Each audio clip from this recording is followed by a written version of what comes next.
हम आपका तनाव प्रबंधन सत्र में स्वागत करते हैं।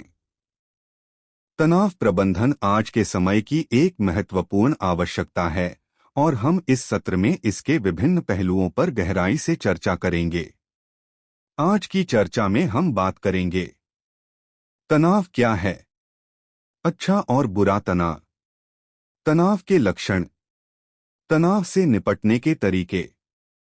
हम इन सभी विषयों पर विस्तार से चर्चा करेंगे ताकि आप बेहतर तरीके से समझ सकें और अपने जीवन में लागू कर सकें।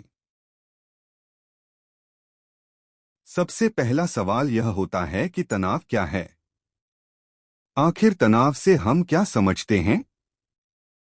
हम सभी को तनाव होता है, लेकिन क्या हम इसकी परिभाषा को जानते हैं? तनाव को सबसे सरल तरीके से इस प्रकार परिभाषित किया जा सकता है। यह मांग और क्षमता के बीच का अंतर होता है। क्षमता का मतलब होता है कि आप में किसी भी प्रस्तुत कार्य को करने या स्थिति को संभालने की क्षमता है। यह क्षमता इस बात पर निर्भर कर सकती है कि आपके पास कितना समय है कार्य को करने के लिए, आपके पास कौन कौन से संसाधन हैं और आपके पास कितनी ऊर्जा है। और जब आपकी यह क्षमता कम हो जाती है तो तनाव बढ़ जाता है।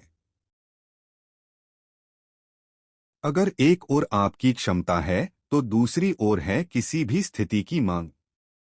स्थिति की मांग का मतलब होता है स्थिति का दाव या संभावित प्रभाव। यह इस बात पर निर्भर करता है कि स्थिति की कठिनाई किस स्तर पर है। कुछ समस्याएं बहुत कठिन होती हैं और हमारे हाथों से बाहर होती हैं। उनसे जुड़ी उपलब्धियों पर भी इसका असर होता है, जैसे कि ऑपरेशन के समय या कोई महत्वपूर्ण प्रस्तुतिकरण जो आपको सफलता दे सकता है। और कुछ स्थितियों की भावनात्मक मांग भी अधिक होती है, जैसे कोई दुर्भाग्यपूर्ण दुर्घटना। जब भी मांग बढ़ती है तो तनाव भी बढ़ता है। इसीलिए तनाव को क्षमता और स्थिति की मांग के बीच के अंतर से ही समझना चाहिए। कोई भी स्थिति की मांग अगर अधिक भी हो परंतु आपकी क्षमता के भीतर हो तो आपको तनाव नहीं होगा। लेकिन जैसे जैसे अंतर बढ़ता है आपको अधिक तनाव महसूस होता है। इसी कारण स्ट्रेस प्रबंधन में आपका लक्ष्य इस अंतर को कम करना है। इसके लिए दो प्रमुख तरीके हैं, एक आपकी क्षमता को बढ़ाना और दूसरा स्थिति की मांग को कम करना। अब जब हम तनाव को अपनी क्षमता और मांग के बीच के अंतर की तरह देख रहे हैं तो सवाल उठता है कि क्या दोनों के बीच कभी कोई अंतराल नहीं होना चाहिए? क्या हर अंतराल बुरा होता है? जवाब है नहीं। हर अंतराल बुरा नहीं होता है। जब अंतराल अस्थायी हो और आपकी निपटने की क्षमता के भीतर हो तो इसे अच्छा तनाव या यूस्ट्रेस कहा जाता है। आप इसे ऐसी दूरी के रूप में समझ सकते हैं जो आप आराम से छलांग लगाकर पूरा कर सकते हैं। थोड़े समय के लिए हुआ स्ट्रेस आपको मोटिवेट कर सकता है। यह एक चैलेंज के समान होता है जो आपको अपनी सीमाओं को पुश करने में मदद करता है। यह आपको गोल ओरिएंटेड और फोकस्ड भी बनाता है। अच्छे तनाव का एक अच्छा उदाहरण है खेल। खेल आपको अपनी क्षमता से ऊपर प्रदर्शन करने में मदद करता है। लेकिन जब यह अंतराल बहुत बढ़ जाता है और स्थिति की मांग आपकी क्षमता और आपकी सहनशीलता के सीमा से निरंतर बाहर होती है तो उसे हम बुरा तनाव या डिस्ट्रेस भी कहते हैं। बुरे तनाव में आपको अपने जीवन पर नियंत्रण की कमी महसूस होती है। आप बेबस और चिंतित महसूस कर सकते हैं। उदाहरण के रूप में नौकरी का नुकसान या स्वास्थ्य समस्या इस तरह के तनाव का कारण बन सकते हैं। इस तरह का तनाव अक्सर अत्यधिक होता है और आपकी प्रदर्शन क्षमता को प्रभावित कर सकता है, जिससे चिंता और डिप्रेशन जैसी समस्याएं भी हो सकती हैं। जब आप तनाव को इस अंतर के तरह देखने लगेंगे, तो आपको समझ आएगा कि तनाव आपकी प्रदर्शन को कैसे प्रभावित करता है। जब बिल्कुल अंतर नहीं होता, यानी आप अपनी क्षमता के भीतर ही काम करते हैं, तो कई बार एक आलस की स्थिति आ जाती है, जिसमें उत्पादकता कम रहती है। धीरे धीरे जब यह अंतर बढ़ता है और आपके सामने कुछ ऐसे चुनौतियां आती हैं जो आपको प्रोत्साहित करते हैं, तो आपकी उत्पादकता बढ़ती है। इसे आइडियल जोन यानी आदर्श क्षेत्र भी कहते हैं। लेकिन अगर अधिक समय तक निरंतर तनाव बना रहे और तो वह स्ट्रेन और बर्नआउट की दिशा में ले जाता है, जहां पर आपकी उत्पादकता बहुत ही घट जाती है। निरंतर तनाव की स्थिति को हम चिरकालिक तनाव कहते हैं। लेकिन यह चिरकालिक तनाव कैसा दिखता है? तनाव हर व्यक्ति के लिए अलग दिखता है और हर व्यक्ति तनाव को अलग अलग तरीके से संभालता है। आइए एक बार तनाव के लक्षणों को देखें। नींद में कठिनाई, हमेशा चिंतित या व्याकुल महसूस होना, चिड़चिड़ाहट या उदासी महसूस करना, ऊर्जा की कमी महसूस होना, सिरदर्द, मांसपेशियों में दर्द, स्याय और लगातार चलने वाले विचार भी इन लक्षणों में से कुछ हैं। ये लक्षण हमें यह बताते हैं कि तनाव के प्रति संवेदनशील होना और इसे समय रहते नियंत्रित करना क्यों जरूरी है। अब देखते हैं कि हम तनाव का प्रबंधन कैसे करें। तनाव को प्रभावी ढंग से प्रबंधित करने के लिए मुख्य घटक होते हैं। हमारे ब्रेन को 3 चीजें बहुत जरूरी हैं: स्पष्टता, संबंध और क्षमता। आइए इन्हें विस्तार से देखें। सबसे पहला है स्पष्टता। हमारे ब्रेन को स्पष्टता पसंद है। जब भी स्पष्टता की कमी होती है, तो वह विचलित हो जाता है। इसीलिए अव्यवस्थित, बहुकार्यक और विमोहक परिवेश में मन स्पष्टता खो देता है, जिससे तनाव उत्पन्न होता है।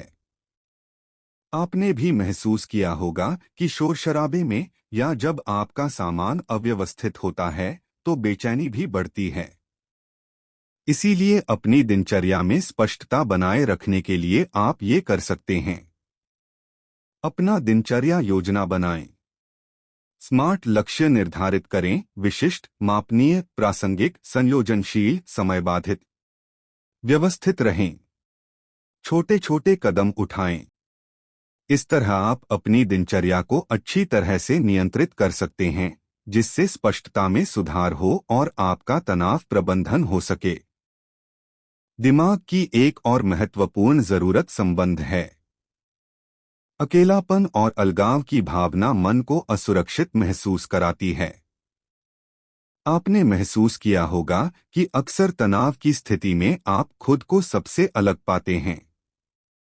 कभी कभी चिड़चिड़ापन भी आ जाता है। इसी तरह के समय पर लोगों से जुड़ना तनाव को कम करने में मदद कर सकता है। अपने संबंधों को सुधारने और तनाव को प्रबंधित करने के लिए निम्नलिखित उपाय किए जा सकते हैं। 1. मदद मांगें। जब आप अपने आसपास के लोगों से मदद मांगते हैं, तो आपका तनाव कम हो सकता है। दूसरों से सहायता मांगने से आपको आत्मविश्वास और सहायता का एहसास होता है। 2. प्रशंसा करें। अपने और दूसरों के उत्कृष्ट कार्यों की प्रशंसा करना एक पॉजिटिव और संबंधों को मजबूत करने वाला तरीका होता है। इससे आपके संबंधों में सम्मान और सहयोग का वातावरण बनता है। 3. समर्थन समूह। एक समर्थन समूह आपको उस व्यक्तिगत समस्या के सामने साझा करने में मदद कर सकता है, जिसका सामना कर रहे हैं। इससे आपको एक समझदार, साथीदारी भावना मिलती है और आपका तनाव कम हो सकता है। 4. खुद की देखभाल। अपने शारीरिक और मानसिक स्वास्थ्य की देखभाल करना तनाव को कम करने में मदद कर सकता है। इन उपायों को अपनाकर आप अपने तनाव को कम कर सकते हैं और अपने संबंधों को मजबूत कर सकते हैं, जो आपके जीवन में सकारात्मक परिणाम ला सकते हैं। और स्ट्रेस प्रबंधन का आखिरी और सबसे महत्वपूर्ण हिस्सा है क्षमता। तनाव की स्थिति में मस्तिष्क आत्मसंदेह और भय के एक पैटर्न में गिर जाता है, जिसे व्यक्तित्व और दृष्टिकोण में शक्ति बढ़ाने की आवश्यकता होती है। क्षमता में वृद्धि का अनुभव आपके स्वाभिमान को सशक्त करता है। जब हम तनाव को सही तरीके से प्रबंधित करते हैं और अपनी क्षमताओं को बढ़ाते हैं, तो हमारे आत्मविश्वास में स्वाभाविक रूप से सुधार होता है। इन उपायों से आप अपनी क्षमता को बढ़ा सकते हैं। नियमित व्यायाम करना आपके शारीरिक और मानसिक स्वास्थ्य को सुधारकर आपकी क्षमता को बढ़ाता है। कोई कौशल सीखें। नए कौशल सीखना आपके मस्तिष्क की स्थिरता और क्षमता में सुधार कर सकता है। रोज कार्रवाई करें। अपने लक्ष्यों की ओर प्रतिदिन कार्रवाई करना आपकी समय प्रबंधन क्षमता को मजबूत करता है। ध्यान और मेधावी अभ्यास करना मस्तिष्क को स्थिर और एकाग्र करके आपकी क्षमता में सुधार कर सकता है। इन उपायों से आप अपनी क्षमता को बढ़ा सकते हैं और अपने दैनिक जीवन में अधिक सक्रिय और समर्थ हो सकते हैं। आज के तनाव प्रबंधन सत्र को यहाँ समाप्त करते हैं। याद रखें, तनाव सिर्फ एक अंतराल है, जिसे आप एक एक कदम चल के भर सकते हैं। हम आपके लिए तनाव मुक्त और सफल दिनों की कामना करते हैं। धन्यवाद।